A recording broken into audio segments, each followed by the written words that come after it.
जब भगवान ने गणेश भगवान का सर हटाकर हाथी का सर लगा दिया, कृष्ण भगवान की 16,108 पत्नियां ही क्यों थी? रावण के 10 सर ही क्यों थे? 10 सर क्या दर्शा रहे हैं? वो किस चीज के प्रतीक है? ऐसे और भी काफी सारी कहानियां आपने जरूर सुनी होंगी जो सुनने में तो काफी इलॉजिकल लगती है, लेकिन अगर आप इनके पीछे के दार्शनिक तथ्य को समझेंगे, उन्हें समझने की चेष्टा करेंगे, तो आपको ये समझ में आएगा कि ये चीजें इतनी भी सरल नहीं है जितनी प्रतीत होती है। आप इन चीजों के पीछे के ज्ञान को समझने की कोशिश करते हैं, एक्चुअल गहराई को समझने की कोशिश करते हैं, वो स्टैंड पॉइंट समझने की कोशिश करते हैं जिस वजह से ये कहानियां सुनाई गई थी, तो आपको समझ में आता है कि हाँ, ये चीजें उतनी सरल नहीं है जितनी हमने समझी थी। ये चीजें काफी ज्यादा गहरे हैं और काफी ज्यादा हेल्पफुल है हमारे डे टू डे लाइफ से। तो आज के इस वीडियो में हम सनातन धर्म के कुछ ऐसे ही दिलचस्प चीजों के बारे में बात करने वाले हैं। देखिए, सनातन का अर्थ होता है वो जो था, है और रहेगा, उसे कोई मिटा नहीं सकता, वो हमेशा से था, है और रहेगा।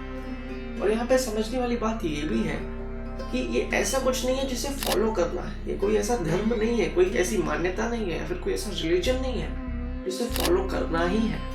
देखिए, सनातन धर्म आपको बांधता नहीं है, आपको मुक्ति देता है। अगर आप इस मार्ग पर चलते हो, इस मुक्ति के मार्ग पर चलते हो, तो आपको मुक्ति जरूर मिलेगी, आपको सुख जरूर मिलेगा। और अगर आप नहीं चलते तो इसमें आपका नुकसान है। जितने भी भारतीय पौराणिक ग्रंथ हैं, कहीं पर भी ये नहीं लिखा हुआ है कि ये जो ज्ञान है ये सिर्फ हिंदुओं के लिए या फिर एक स्पेसिफिक कैटेगरी ऑफ पीपल्स के लिए है। ये मानवता के लिए, ये ह्यूमैनिटी के लिए है। अगर आप इस रास्ते पर चलते हो तो आपकी कॉन्शियसनेस का लेवल बढ़ता है, आपकी चेतना का जो स्तर है वो बढ़ता है, और वो बढ़ना भी चाहिए, क्योंकि वो जितना ज़्यादा बढ़ेगा आप उतने ज़्यादा कॉन्शियस होंगे, उतने ज़्यादा फोकस्ड होंगे, उतने ज़्यादा कॉन्सेंट्रेटेड होंगे, उतने ज़्यादा एनर्जी लेवल से भरे हुए होंगे।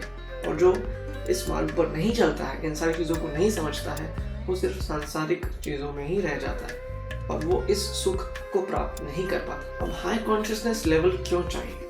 इससे आप प्रेजेंट में रहना सीख जाते हैं, पास्ट और फ्यूचर की टेंशन पूरी तरीके से उड़ जाती है।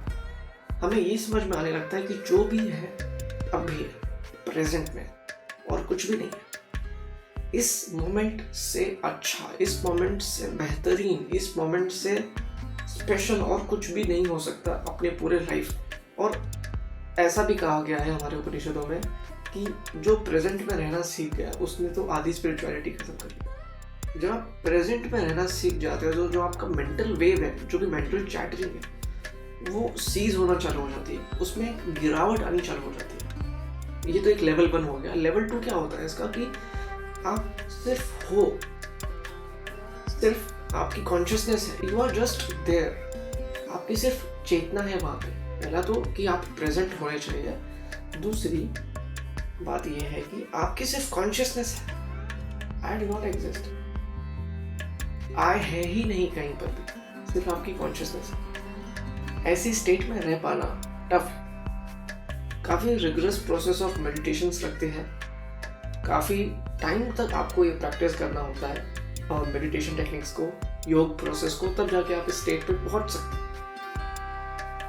where you ceases to be exist, जहाँ पे सिर्फ आपकी consciousness, no thought, I am not thinking, ये थॉट भी नहीं है, आई एम देयर ये भी नहीं है, मैं बैठा हूँ ये भी नहीं है, सिर्फ you are there, something is there, your consciousness is there. तो ये एक बहुत ही ज़्यादा इंपॉर्टेंट चीज़ है कि आप अपनी कॉन्शियसनेस के लेवल को हायर लेवल तक ले जाएं, और जितना ज़्यादा आप हायर ले जाएंगे आप उतने ही ज़्यादा मेंटली इवॉल्व हो जाते हैं। और जो हाईएस्ट लेवल जो होता है वो यही है कि आप सिर्फ हो जाते हो, सिर्फ आपका होश है, सिर्फ कॉन्शियसनेस। इसी स्टेट को सच्चिदानंद कहा है, यानी कि ये वही स्टेट है जहाँ पे आपका परमात्मा से मिलन होता है, जहाँ पे आप खुद नहीं रह जाते। आपका मैं, आपका अहंकार, आपका ईगो, जो आपका सेल्फ है, फेक सेल्फ है, जो आपने बनाया हुआ है, वो नहीं रह जाता। बट अपनी इस कॉन्शियसनेस के लेवल को इतना हाई कर पाना इतना भी आसान नहीं है। बोलने में तो कोई भी कुछ भी चीज़ आसान लगती है, लेकिन करने में काफ़ी ज़्यादा डिफिकल्ट है, बहुत ज़्यादा डिफिकल्ट, लेकिन इम्पॉसिबल भी नहीं है। वेस्टर्न कल्चर में हमेशा से ही थॉट को ज़्यादा इंपॉर्टेंस दी गई, मन को ज़्यादा इंपॉर्टेंस दी गई, लेकिन हमारे ही यहाँ, हमारे कल्चर में ऐसा कहा गया है हमेशा से कि मन के ऊपर भी कुछ है, मन ही सब कुछ नहीं है। इसीलिए हमें त्याग करना सिखाया, त्याग दो। और त्यागने का मतलब बुरी तरीके से भी नहीं कहा गया कि त्याग के कहीं दूर दूर चले जाओ, छोड़ दो सबको, ऐसा भी नहीं। त्याग का अर्थ है मन के स्तर पर त्याग कर दो, छोड़ दो, मैं ये भी नहीं, मैं ये भी नहीं, मैं ये भी नहीं, मैं कुछ भी नहीं इनमें से, मैं ये हूँ जो बचा रह गया है। आप अपने डे टू डे लाइफ में, अपने मटेरियलिस्टिक लाइफ में इन्वॉल्व रहो, लेकिन उसे खुद पर हावी ना होने दो, सब पर कंट्रोल लेकर चलो। इसे कहते हैं कि आप अटैच्ड नहीं हो किसी भी चीज। तो यहाँ से हमें ये समझना है कि हमें किसी भी चीज को छोड़ना नहीं है, हमें उसे इस तरीके से करना है कि वो बस हम पर हावी ना हो जाए और हम उसका कंट्रोल लेकर चले अपनी लाइफ में। तो यहाँ से हम बात कर रहे थे कि मन के ऊपर भी कुछ है। मन के ऊपर क्या है? आपकी कॉन्शियसनेस है।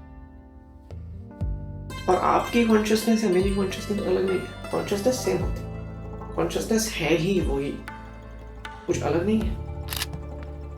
उसके अंदर का जो कंटेंट होता है वो अलग होता है हर एक का। कौन सा इंसान किस तरीके के एनवायरनमेंट में पला बड़ा है, उस हिसाब से उसकी कंटेंट में चेंजेस आते हैं, बिहेवियर में, थॉट प्रोसेस में, सब में चेंजेस आते हैं। लेकिन जो उसकी कॉन्शियसनेस है जिसमें ये सब चल रहा है, वो सबकी एक होती है, अलग नहीं होती। अब आते हैं कुछ उन सवालों पे जिनका जिक्र मैंने इस वीडियो के स्टार्टिंग में किया था, जैसे कि भगवान शिव ने गणेश भगवान का सर हटा के हाथी का ही मस्तक क्यों लगाया? इसके पीछे क्या गहरा दर्शन है?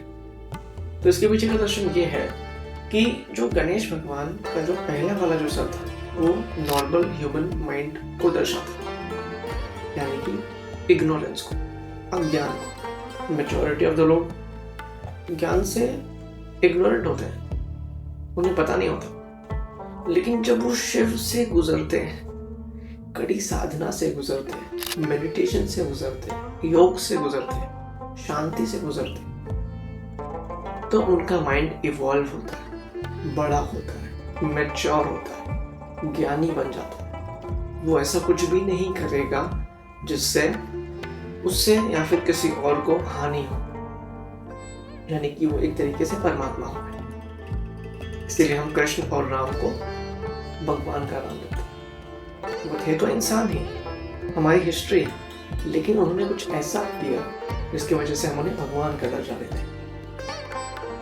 उनकी चेतना अब नॉर्मल चेतना नहीं रह गई, उनका मन अब नॉर्मल मन नहीं रह गया, उनका मन इस सांसारिक चीजों से उठ गया है। तो गणेश भगवान का सर पहले नॉर्मल ह्यूमन माइंड था, वो शिव से गुजरे और उनका माइंड अब मैच्योर्ड माइंड हो गया, इवॉल्व्ड माइंड हो गया। और हाथी का मस्तक यहाँ पे ये प्रतीक कर रहा है, क्योंकि वो नॉन स्पीसीज में जो सबसे बड़ा जो सर होता है वो हाथी का ही होता है। इसके लिए यहाँ पे उस चीज को दर्शाया गया है। तो आज के लिए तो यहीं पर रुकते हैं। ऐसे ही और वीडियोस के लिए हमारे चैनल को सब्सक्राइब करिए, वीडियोस को शेयर करिए। तब तक के लिए धन्यवाद। राधे राधे।